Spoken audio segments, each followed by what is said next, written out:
right, I'm excited about this book. I've never read it before, and Mrs. Edwards recommended it from the library, so I checked it out. This is called The Boy Who Cried Ninja by Alex Latimer. So some of you may have checked it out before. I've never read it before, so I'm excited to read it. Okay, The Boy Who Cried Ninja. There once was a boy named Tim who no one believed. Let's take a look. He's talking about UFOs, giant sea serpents, mermaids, unicorns, giant fish so big they snapped the pole, and free lunch, because they joke about there's no such thing as a free lunch. When his mom asked him what happened to the last slice of cake, he told her the truth. It was a ninja. It's missing. The slice of cake is missing.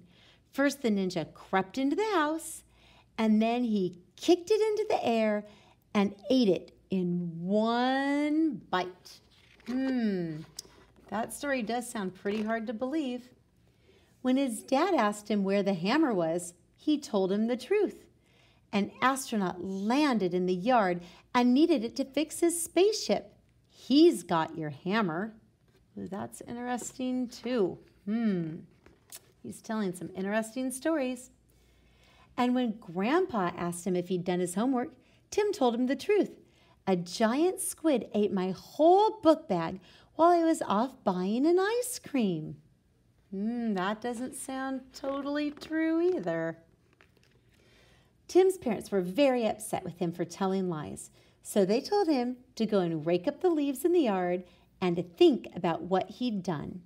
But the more he thought about it, the more he thought that maybe he should really lie. Then no one would be mad at him. So the next time a pirate jumped out of the cupboard, arg, and drank all the tea straight from the pot, he owned up. So he figured he would just tell them, yep, it was me. I was a pirate that jumped out of the cupboard. And the next time a sunburned crocodile landed on the roof and accidentally broke the TV antenna, he confessed. He said he did it. And the next time a time-traveling monkey appeared on top of the TV and started throwing pencils at Grandpa while he was sleeping, ow! Tim said it was all his fault. But none of that helped. Tim's parents told him to go and water the vegetable garden and think about all the bad things he'd done.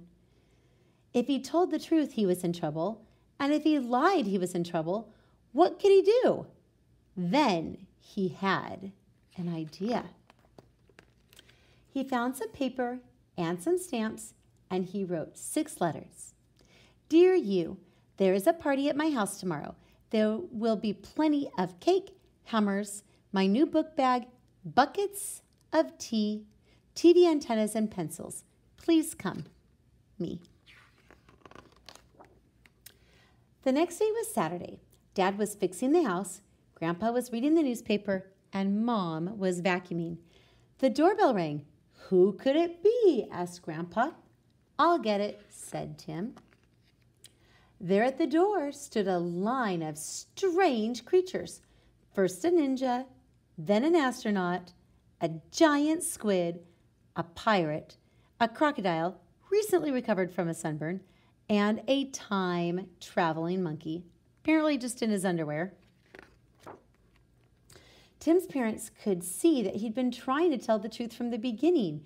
They said sorry and promised to buy him 100 ice creams. As for the rest of them, Tim's parents were very upset. Go and rake all the leaves in the yard and think about what you've done, said his dad. And so that's what they all did. They all had to work together and clean up the backyard.